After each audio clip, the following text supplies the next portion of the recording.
We also had debate teams. I remember when I was teaching speech, Dick Dean came in and asked if we could have a debate on euthanasia, and we did. And I also remember him wanting to do This Is Your Life of Mr. Gardner, and we did, and it turned out very, very well. You know, I had no perception of it being other than just a regular senior class night until the curtain opened and began to realize that it was more than just a senior class night.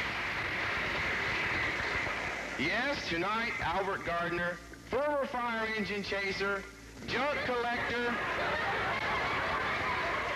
big game hunter, fisherman, forest ranger, and now principal here at Ames, Bern. This is your life. Well, the biggest thing that I remember about the This Is Your Life of Mr. Gardner, I didn't know just where Dick Dean was the day that we were to do this. And I went down on the stage, and there he was with the sound system all torn to pieces, laying around on the stage. And I thought, oh my, if Mr. Gardner comes in and sees this, he'll want to know what's going to happen. But as it happened, Mr. Gardner didn't come in, and Dick got it back together, and the program went exceedingly well that night. Mr. Gardner was working hard in an attempt to get the fire out when he slipped in the hot tar and fell, getting flame and tar all over himself. In all this confusion, where were you, Mr. Messiker?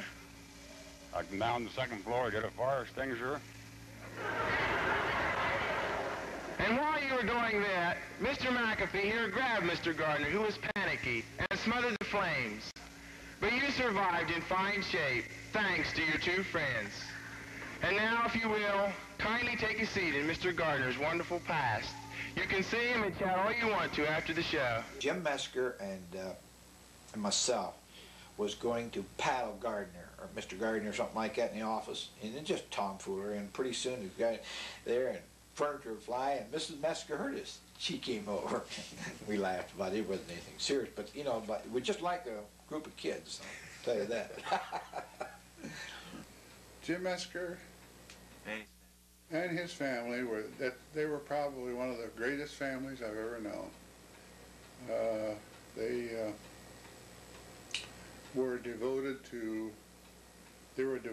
and a loving family, and they were devoted to the school. And I've often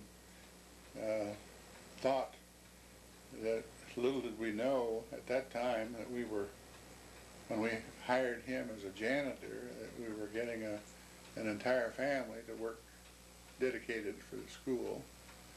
And he just was a great person, slow and deliberate. You know, sometimes I'd get awfully impatient with him when he'd be doing something. I'd want to hurry him up, you know. But he was good for me because he'd slow me down. And I learned a lot from Jim Mesker in the way of manipulative skills, how to do things, and so forth. And he was a very, very capable. Well, I've said many times, I doubt if any family ever contributed as much in a small community as the Meskers. And Jim himself was just a priceless person for that school. He treated that school like his own home. The gym floor, whatever it was, and I can remember many times the whole family would be 11 o'clock at night. They'd be sweeping. You'd see the lights on at the school, and they'd be sweeping.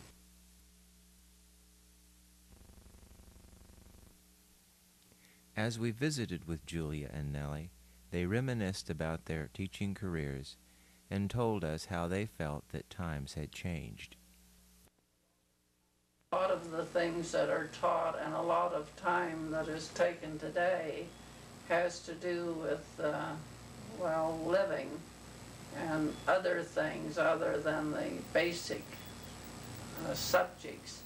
And I think probably this is one of the reasons we see a good many children getting pretty well through school and not being able to read well or to write well and do the things that were considered basic when we were teaching. It seemed to me when we were teaching, the children, the students, were eager to learn. I mean, they would help. They would want help. Nowadays, I think they're more on their own. In my opinion, my observation, they like to find out for themselves without. Sometimes it's a hard way, but they try it. I contributed a lot of that to the TV and to both parents working. They've been on their own quite a lot.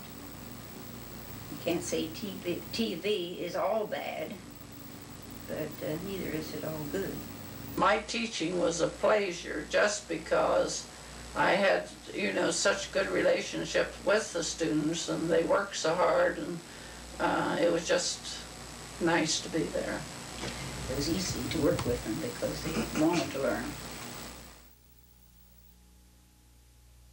If we think back of some of our students, we'll find that they went into top positions of engineering and professors, and well, we know many have joined the Army and have received ranks there that has been outstanding.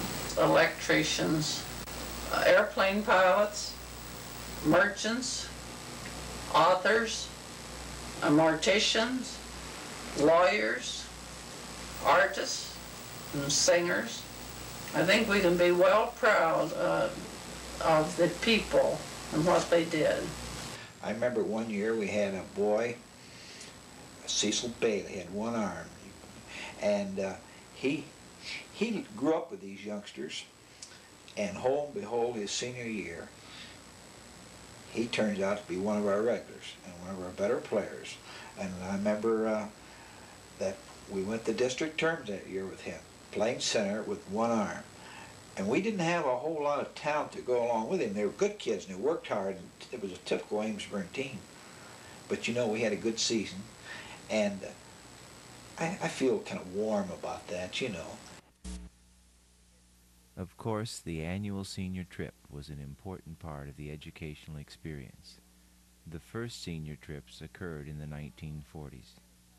I felt rather strongly about the value of the senior trips. I think it